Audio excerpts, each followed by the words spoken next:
Hi, and welcome to the SJ Childs Show. I'm your host, SJ Childs, and today we have a special guest, Kenny Ingersoll. I hope I pronounced that correctly. Um, And Kenny is from here in Utah, and he is a financial advisor. He's going to give us a great education this evening about where and what we should be doing with our money. Hi, Kenny. Thanks so much for being here. yeah, thanks for having me on. I appreciate the opportunity to be here, and hopefully I can get some value today and to your guests. Absolutely. Absolutely. Tell us where you work, kind of what company or services that you run. So, yeah, what we do, we kind of help everybody with the whole spectrum of the financial situation, from simple savings plan to retirement to wealth estate planning, all everything in between. Yeah, that's a big in between there too. That's a huge umbrella to fit all those things under, isn't it? It is, everybody needs everything, or, not everybody needs everything, or some people just need this bits and part, and some people need A to Z and then some. Yeah, absolutely. What are you finding most families are running into right now in this kind of pandemic, post-pandemic era? A lot of what I'm finding is reverting back to old habits. They jump back to this scarcity mindset. Things are closing down. Business isn't as good. I better keep what little I have instead of being able to invest it over here to help myself later. And they revert back to that. Um, I just lost the word. Sorry. Patterns, huh? Yeah, I Yeah. definitely. And what do you advise that maybe people should be doing? Should they be, what kind of outlook should they be having? Definitely not of scarcity. That's a word I was looking for just a second ago. Definitely, you want to be smart with it and not pretend, everything's happy, jolly, go lucky. But, be open-minded and stuff, and have the right things in place and whatnot, so that you have a proper place to put your money that's going to benefit you instead of just burying it in the backyard. Yeah, certainly. And, I'm sure that there's certain age groups that different types of investments or proper savings that can, help them. What would you give advice to maybe a family or even, let's say, a pre family couple that are just starting out? The biggest thing that I would say with people of that age group, even before that, fresh out of high school kind of Yeah. thing is, start now. You may have time on your side, but that's what you want. Even if you start with $50 a month for say, in 20 years, it's going to be a huge difference. You may think you have time, but before you know it, 50 years is going to go by. That's certainly true, isn't it? Yeah, definitely. And then what about families that might be like looking for a home? What types of, how should they be getting their finances in order? Um, every situation is unique, of course, and stuff, and it really boils down to like what they want, what their goals are, and what their priorities are. We a general rule of thumb is always to have that emergency fund in place, and so you have some money for a rainy day if your flat tire or washer goes out or roof leaks kind of thing, and you're not digging into your credit cards. And then whatever their priorities are and what they're willing to do or not do to get those priorities. Yeah. How bad do they want that priority? Are they willing to give up this over here for a while in order to put these in place, and then they can get this and then some? Yeah. Or is it so important over here that it needs to be over here? I'm Sounds not like they saying have to do a lot of strategizing, don't they? exactly. And open-mindedness is a big thing. Mm. If this is a must-have, then let's figure it out in the budget. Something else might have to go then. But if you have to have whatever this is, we'll figure it out in the budget, and it might not be able to do it as much per se. Let's say it's eating out. Maybe instead of 5 times a week, you do it 4 times a week. But you're still fulfilling that or meeting that requirement, but something else might have to go or back off a little bit until you get to that point where. Yeah, definitely. And I mean, obviously, like you said, everybody's situation is different. Everybody's financial situations are different. What do you were saying, like, make sure you have enough for like a flat tire, dryer going out. Would you say like $300 to $500 or like $1,000?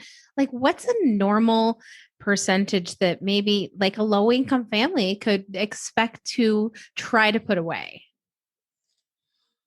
Even if they started with like $50 a month or $25 a month kind of thing, if they had something, and that peace of mind that it gives them, okay, yeah, we had the $100 for a new tire or a used spare tire versus racking up the credit card and getting interest. But that peace of mind and that confidence that comes with, okay, yes, we got it. We don't have to dig out credit cards. We were able to save for it. We paid in cash, and then it continues to snowball in a positive manner. Yeah. And, we're in such a digital age. Do you advise that people save that money in cash and like in a safe or something, or should they open an account where it, starts to bear interest and things like that? A mix, again, depending on their goals. Because we could have like a 3-month goal, we can have a 10-year goal, we can have a 20-year goal. So true. So if, let's say, you wanted to buy a car in 2 years, you don't want to tie up that money in something that's going to lock it up for 10 years. But maybe you could take some of that money, put it over here, and some of that put it towards a car. So it all depends. We've got a mix. Again, unique to the situation. Yeah. And I think that that's a thing that a lot of people don't understand is how to manage all of those things, that you can put it in different places to manage it that way. So I think that that's really good advice to give to people and good topics to bring to the forefront is, find these services that work best for your situation, right? I like that. What about people that are going into, well, I guess let's go back to a little college funds. What should people be doing these days? What are you suggesting for people saving for college funds and things like that? Again, depending on are they saving? When do they start saving? How much do they have to save? If they got 2 years left of high school, they could put it in something that gets better interest, but locks it up for that 2 years and things like that. Or, be open to working through college, taking a part-time job or working full-time, whatever. If they've got scholarships they can apply for. Definitely. Again, variety of options for that as well. Yeah, good. And lastly, just kind of retirement, right?